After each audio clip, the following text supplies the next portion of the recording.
Boa tarde para vocês. É um imenso prazer estar com vocês aqui no TV Mulher. No programa de hoje, responderei a dúvida de uma telespectadora. Ela me diz: boa tarde, meu nome é Marli. Há um mês, fiz um exame de Papa Nicolau, onde deu a seguinte alteração: lesão intraepitelial escamosa de baixo grau. Estou muito assustada e vou fazer uma colposcopia. Estou com muito medo. Estou com câncer no útero? Me ajude, por favor. O diagnóstico foi classe 3 do Papa Nicolau. Bom, Marli, vou começar falando um pouquinho sobre o exame de Papa Nicolau. Então, nessa figura aqui, é a coleta do exame de Papa Nicolau. Nós colocamos aquele aparelhinho que é o espéculo, através de uma espátula nós colhemos material do colo do útero e colocamos ou numa lâmina ou no meio líquido e enviamos para o médico patologista, onde ele vai analisar as células dessa região, tá? Esse exame de Papa Nicolau, ele faz uma triagem na população para o câncer de colo de útero. O que isso significa? Significa que, se tivermos um exame de Papa Nicolau no colo do útero alterado, não podemos afirmar que a paciente está com câncer. Nesse caso, devemos fazer outros exames para esclarecer qual a causa daquele resultado do Papa Nicolau. Nós fazemos um exame chamado colposcopia, que permite que se visualize o colo do útero com uma lente de aumento. Então aqui, ó, é a colposcopia. Colocamos o espéculo, que é aquele aparelhinho. Esse aqui é o colposcópio, ele tem uma iluminação, então ele vai enxergar o colo do útero, que é essa parte, com a lente de aumento, tá? Na realização da colposcopia, nós utilizamos substâncias que são ácido acético no colo uterino, que é aqui, ó, vocês podem ver, aqui ó, a visualização que dá a colposcopia, tá? Então, foi colocado ácido acético, o resultado pode ser negativo ou positivo. Depois eu falo melhor sobre isso. Então, esse é um negativo e esse é um positivo. Dá para ver, ó, umas manchinhas que surgem com a colocação do ácido acético. Também usamos na realização da colposcopia a solução de Lugol no colo uterino. Isso nós chamamos de teste de Schiller. Teve uma pessoa que me pediu para falar de teste de Schiller. Então, o teste de Schiller nada mais é do que a aplicação de Lugol no colo do útero para a gente visualizar melhor o colo na colposcopia, tá? Então, aqui, ó, a hora que põe o teste de Schiller, o Lugol, ele fica amarelo. As áreas onde ficam esbranquiçadas é onde nós chamamos de Schiller positivo. Também na colposcopia usamos o azul de toluidina na vulva e nós chamamos de teste de Collins.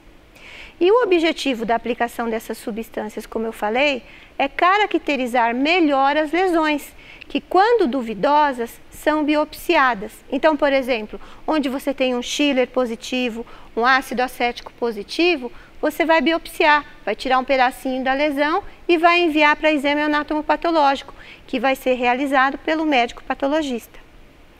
Esse resultado do exame anatomopatológico é que vai nos dar o diagnóstico correto, de certeza.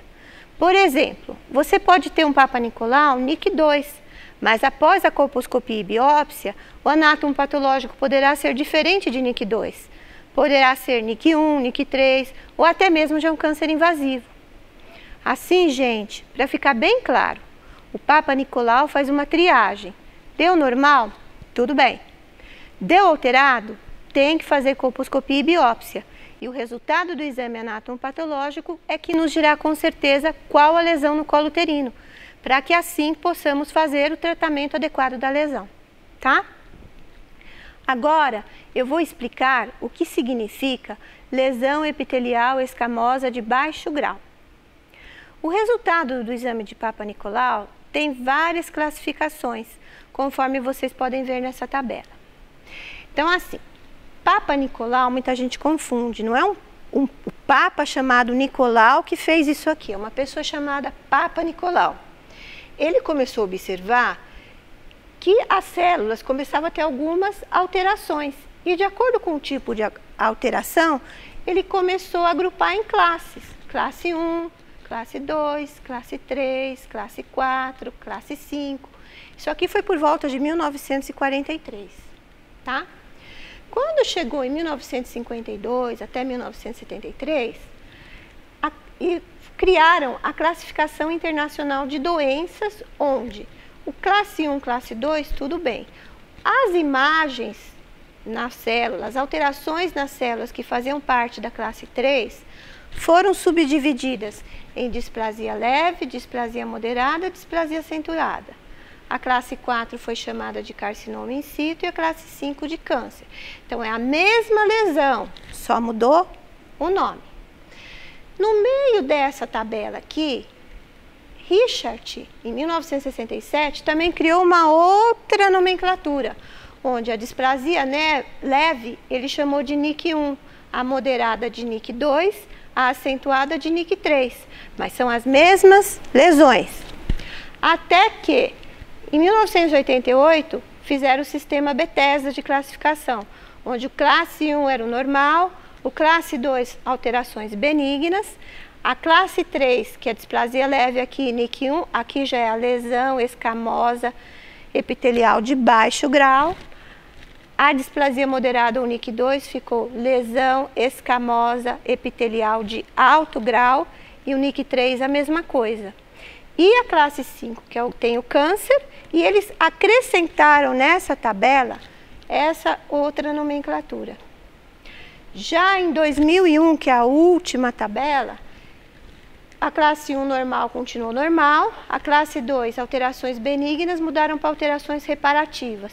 Porque o que significa isso? Que são alterações que não são câncer, mas que já estão cicatrizando. São alterações ligadas a um processo de cicatrização.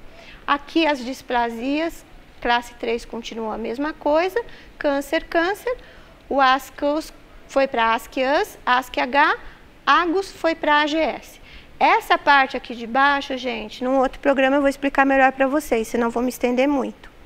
Então, aquilo que você me perguntou, a lesão epitelial escamosa de baixo grau, que é esse SLIL, nada mais é do que o NIC1, que nada mais é do que a classe 3 do Papa Nicolau, tá?